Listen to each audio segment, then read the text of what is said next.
The Monsgeek M1 version 5's top case is secured only with magnets. Pull it up and you have the top case removed. I see this as a perfect test board for modifications like tape modding and playing around with different dampers. But that's not all this has in its package. This is a gasket-mounted Trimode keyboard powered by two 4000 mAh battery packs for a total of 8000 mAh. It offers various connectivity options including Bluetooth, Wi-Fi, and wired simultaneously connecting to 5 devices at once. The keyboard features a full universal hot swap 1.2mm PCB and a flex cut PC plate. This keyboard is also VIA compatible, so if you already have VIA installed, it will work seamlessly with this device. And you don't need to download any other software online for this keyboard. My unit came with piano switches from Acco, which to my ear leans more towards the clacky side of switches, but more on this later. Despite having a PC plate on the board, I hear more of a clack than a thawk. I wonder how these would sound with FR4s though. Now this keyboard is available in two color options. You have the black pre-built version and the white bare bones version. Safest option made by Monsgeek. Keycaps are a mix of white on black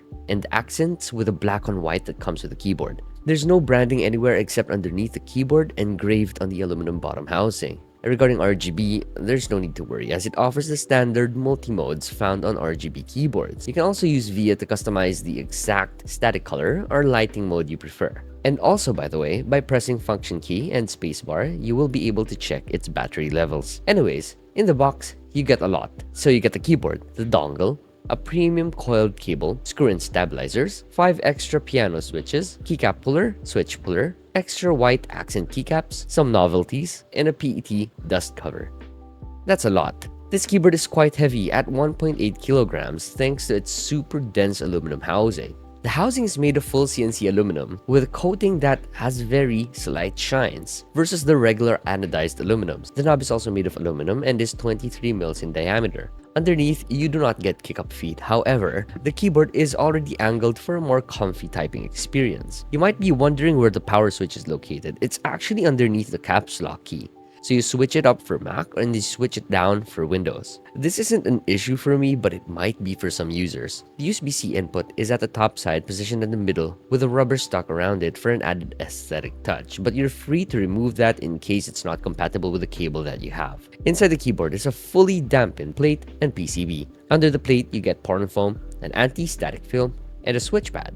Under the PCB is more porn foam and another thick layer of PET anti-static film. Onto the plate, this is a flex cut PC plate matched with a non-flex cut PCB. I wish the PCB had flex cuts for more bounce, but I think the main focus of the keyboard in terms of acoustic setup is for a clack. In this case, I would recommend an FR4 plate instead for an overkill clacky sound. Onto the case. This has rubber on the contact points between the top case and the bottom case that kinda acts like a force brake mod to cancel out unnecessary case springs. As for the cables, PCB is attached to 3 other components. So that's the battery, USB-C input daughter board, and the knob module. I wish this also had a magnetic pin for quicker disassembly. Anyways, if you have any questions, let me know in the comments section below. Now the keycaps are ASA profile double shot PBTs. The stabilizers are pre-lubed and tight on the plate, but not all stabs though. Well, I'm glad this came with screw-ins. The switches are pre-lubed version 3 Acco Piano Pro switches. This features RGB diffusers to minimize LED glare and balances out lighting throughout the board. Housing is made of nylon, paired with a single stage 20mm spring